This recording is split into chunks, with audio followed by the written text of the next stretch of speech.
¿Alguna vez te has detenido a pensar en lo que realmente ocurrió en los 3 días en que Jesús estuvo muerto? No lo que la tradición superficial cuenta, no el resumen rápido que escuchamos en las iglesias, sino lo que realmente sucedió, capa por capa, en las profundidades de un lugar que la mayoría de los cristianos nunca se ha atrevido a imaginar con seriedad. Porque la Biblia no guarda silencio sobre esos 3 días. Habla en fragmentos dispersos en las cartas de Pedro, en los escritos de Pablo, en las visiones de Juan, en los salmos de David. Y cuando unes esos fragmentos con los ojos abiertos a lo que realmente está escrito, lo que emerge no es una historia suave de descanso y espera. Lo que emerge es la narrativa de la mayor invasión de todos los tiempos.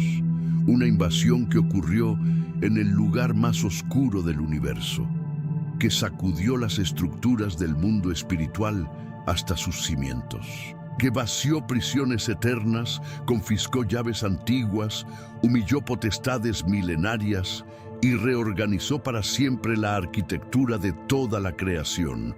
Prepara tu corazón, porque lo que estás a punto de descubrir va a cambiar para siempre la forma en que entiendes la cruz, la resurrección y la autoridad de aquel a quien llamamos Señor.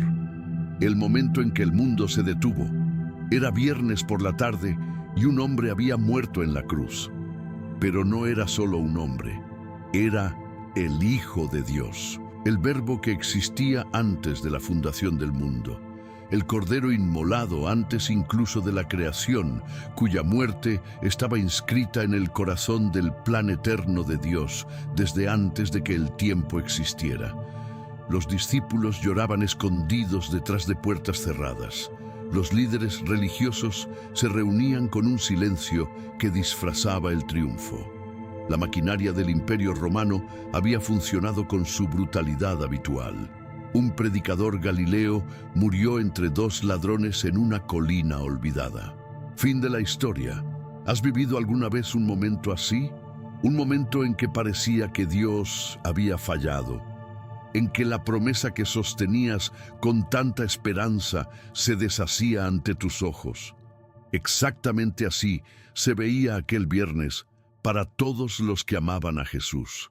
Pero lo que ningún ojo mortal podía ver era que en ese mismo instante, mientras el cuerpo de Jesús reposaba en una tumba sellada por el Imperio Romano, algo estaba comenzando. Algo que sacudiría los fundamentos del universo espiritual. La mayor invasión de todos los tiempos acababa de comenzar. La geografía del inframundo. Para entender lo que ocurrió, primero necesitamos entender el lugar. El infierno que existía antes de la resurrección no era el lago de fuego de las escrituras finales. Era un reino mucho más complejo, más estratificado. Los hebreos lo llamaban Sheol, los griegos Hades, la morada de los muertos, esa región del más allá que recibía tanto a los justos como a los injustos. Pero el Sheol no era un lugar único, estaba dividido. Tenía una geografía propia. Lucas reveló esa topografía a través de las palabras de Jesús en Lucas 16. La parábola del rico y Lázaro no era solo una historia sobre riqueza y pobreza, era un esbozo de la cartografía del lugar de los muertos. 2 hombres mueren. Lázaro es llevado al seno de Abraham, ese lugar de descanso y honor donde los justos aguardaban con confort y esperanza. El rico abre los ojos en un lugar de tormento y entre los dos, un abismo que nadie podía cruzar. Había aún un tercer nivel, un lugar más profundo que cualquier otro. Pedro lo llama en 2 Pedro 2:4 por su nombre griego, Tártaro. El Tártaro no era la prisión de los muertos comunes, era la prisión de los vigilantes, esos seres antiguos descritos en Génesis 6, cuando los hijos de Dios descendieron, corrompieron el linaje humano, engendraron a los Nefilim y sumergieron la tierra en violencia. Dios los había aprisionado allí, encadenados en cadenas de oscuridad eterna, aguardando el juicio final. Ese era el territorio que Jesús estaba a punto de invadir. El descenso. Mientras el cuerpo reposaba en la tumba, el Hijo de Dios descendió. Descendió perforando los velos que separan lo visible de lo invisible. Descendió a través de cada estrato de ese reino subterráneo con autoridad soberana que ningún ser humano había poseído jamás. Los profetas habían anunciado ese momento. El Salmo 107:16 habla de alguien que quebraría las puertas de bronce y destrozaría los cerrojos de hierro. Isaías 45:2 hace eco de la misma imagen: no abrir suavemente, no negociar la entrada, quebrar, destrozar, romper violentamente. Y ahora aquellas profecías se hacían realidad. Jesús no llegó al inframundo como suplicante, no llegó como un comandante que ya había ganado la guerra principal, con la autoridad de quien había satisfecho completamente la justicia de Dios, pagado íntegramente la deuda que separaba a la humanidad del Creador. Las puertas de bronce se quebraron. La luz absoluta invadió la oscuridad absoluta.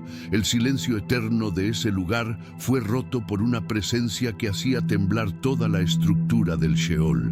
Y entonces Jesús llegó al Tártaro, cara a cara con aquellos vigilantes aprisionados en cadenas eternas. Esos seres que un día fueron la gloria del cielo, que habían conspirado contra su encarnación, que intentaron contaminar el linaje humano para impedir su nacimiento. Pedro nos dice en 1 Pedro 3:19 que proclamó a esos espíritus en prisión. La palabra griega es kerizo, proclamar como un heraldo, hacer un anuncio de victoria como un conquistador. Jesús no fue al Tártaro a ofrecer una segunda oportunidad. Fue a mirar a los rostros de esos seres inmortales y condenados y declarar directamente: intentaron derrotarme, fallaron, yo vencí. Aquellos que alguna vez fueron lo suficientemente poderosos como para sacudir el mundo antediluviano, reducidos a testigos de su propia derrota, obligados a escuchar del Hijo de Dios la declaración del triunfo que eran incapaces de contestar. Los que esperaban. Pero Jesús no fue al inframundo solo para humillar a sus enemigos. Había aliados esperando. Imagina el seno de Abraham, ese lugar de descanso provisional donde los justos de todos los siglos aguardaban desde hacía milenios. Abraham estaba allí, el amigo de Dios, aquel cuya fe fue contada como justicia, esperando casi 2000 años por el cumplimiento de la promesa recibida en las colinas de Canaán. Moisés estaba allí, aquel que habló con Dios cara a cara, que subió a la montaña y recibió la ley escrita por el dedo del propio Dios. David estaba allí, el rey conforme al corazón de Dios, aquel cuyos salmos anunciaron al Mesías en cada verso cifrado. Los profetas estaban allí: Isaías, que vio el trono de Dios; Jeremías, que lloró por su pueblo hasta sangrar; Daniel, que permaneció fiel incluso en el foso de los leones; y los mártires, y las mujeres que creyeron, todos los que desde Adán hasta Juan el Bautista habían muerto confiando en la promesa, reunidos en ese lugar, sabiendo de alguna manera que algo estaba cambiando. Y entonces Jesús llegó.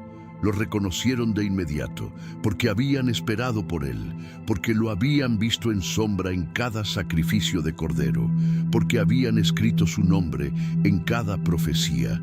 Pablo nos dice en Efesios 4:8, citando el Salmo 68, subiendo a lo alto, llevó cautiva la cautividad, llevó cautiva la cautividad.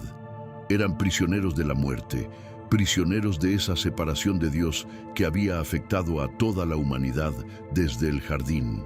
Y Jesús los tomó, los reivindicó, los declaró suyos y los transfirió al paraíso verdadero, a la presencia plena de Dios, a ese lugar guardado por los querubines desde que Adán y Eva fueron expulsados. El seno de Abraham quedó vacío. no porque las almas fueron destruidas, sino porque fueron elevadas a donde pertenecían desde siempre. Las llaves. Y entonces estaban las llaves.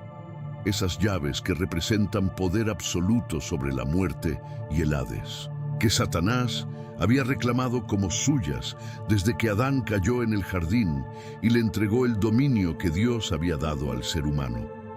Desde ese momento, Satanás era el príncipe de este mundo, como el propio Jesús lo llamó. Tenía el poder sobre la muerte. Podía llevar las almas al Sheol.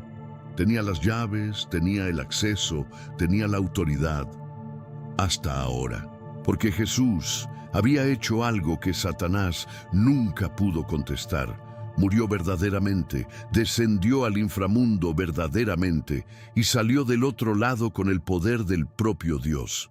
Y cuando alguien conquista un territorio, los instrumentos de control de ese territorio pasan a sus manos. En Apocalipsis 1:18, el Cristo resucitado declara con una simplicidad que contiene un océano de autoridad: tengo las llaves de la muerte y del Hades. No las tendré, no las conquistaré, las tengo, las poseo, son mías. Pablo, en Colosenses 2:15, describe lo que les ocurrió a las potestades de las tinieblas con un lenguaje que debería hacernos detenernos. Cristo despojó a los principados y a las potestades y los exhibió públicamente, triunfando sobre ellos. Despojó, les quitó las vestiduras, los dejó expuestos. Los que operaban en las sombras fueron públicamente humillados, revelados como vencidos, exhibidos como lo que realmente eran: poderes destituidos, autoridad confiscada, enemigos derrotados. Y la ironía suprema: todo esto ocurrió en la cruz. En ese mismo lugar donde Satanás pensaba haber vencido, estaba firmando su propia derrota. La estrategia más profunda de la historia sucedió justo ante las narices del enemigo, y él fue el último en darse cuenta. La tierra reaccionó porque lo que estaba ocurriendo en el reino invisible era demasiado grande para quedar contenido solo en las dimensiones espirituales. Mateo 27 registra algo que la mayoría lee rápidamente sin absorber con la seriedad que merece. En el momento en que Jesús expiró, el velo del templo se rasgó de arriba a abajo. La tierra tembló, las rocas se partieron, los sepulcros se abrieron, y cuerpos de santos que dormían fueron resucitados, entraron en la ciudad santa y se aparecieron a muchos. Personas muertas, reconocibles, cuyas muertes habían sido lloradas, caminando por las calles de Jerusalén, apareciendo ante parientes vivos, vistas por muchos testigos. Esto no era símbolo, era historia. Mateo registraba un evento que ocurrió en la realidad física de una ciudad real. La onda de choque de lo que Jesús estaba haciendo en el inframundo era demasiado grande para que el planeta la ignorara. Lo que estaba ocurriendo en el lugar más profundo e invisible del universo espiritual se estaba haciendo sentir en las piedras de las montañas, en los tejidos de cuerpos que llevaban décadas convertidos en polvo. La muerte había perdido su poder terminal, y toda la creación necesitaba anunciarlo. La ascensión y lo que significa para ti. 40 días después de la resurrección, Jesús ascendió. Pero no ascendió solo, ascendió con una comitiva, con todos aquellos santos liberados del seno de Abraham, patriarcas, profetas, mártires, cumpliendo la promesa inscrita en Hebreos 2:13. He aquí, yo y los hijos que Dios me dio. La invasión estaba completa, el plan cósmico había sido ejecutado. Y lo que eso significa para ti y para mí es algo que Pablo captura en Filipenses 1:23. Partir para estar con Cristo es muchísimo mejor. No un lugar de espera, no una antesala, la presencia plena, inmediata, directa de Cristo, porque el camino fue abierto, el velo fue rasgado, las llaves están en las manos correctas. Cada vez que el miedo intenta decirte que la muerte tiene la última palabra, las llaves están en las manos de Jesús. Cada vez que el enemigo intenta hacerte sentir prisionero de tus propios fracasos, el mismo poder que derribó las puertas del inframundo habita en ti. Cada vez que la oscuridad parece demasiado permanente, hay alguien que descendió al lugar más oscuro del universo y salió de allí cargando la victoria. Deja que esa realidad descienda profundo, no solo en la mente, en el corazón.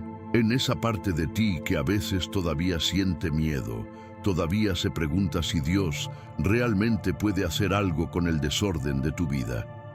La respuesta está en un viernes oscuro, en una tumba sellada, en un inframundo invadido, en puertas de bronce destrozadas, en llaves confiscadas, en santos liberados, en una tierra que tembló y en un resucitado que subió a los cielos con una comitiva que no esperó menos que la eternidad para ser reunida. Oración, Señor Jesús, te adoramos. Te adoramos porque cuando comprendemos lo que realmente ocurrió en esos 3 días, la extensión de tu invasión, la profundidad de tu amor, la totalidad de tu victoria, no hay respuesta posible que no sea adoración. Te damos gracias por haber descendido, por haber enfrentado lo que nadie más podía enfrentar, por haber tomado las llaves que el enemigo reclamaba, por haber vaciado esa sala de espera y demostrado que no existe lugar en el universo fuera del alcance de tu amor. Que esta revelación no se quede solo en la mente, que descienda profundo y rompa las cadenas del miedo, de la condenación, de la desesperanza, que todos los que hoy están prisioneros de algo sientan el eco de ese temblor que sacudió Jerusalén. Porque las llaves están en tus manos y lo que tú abres nadie lo cierra. Amén.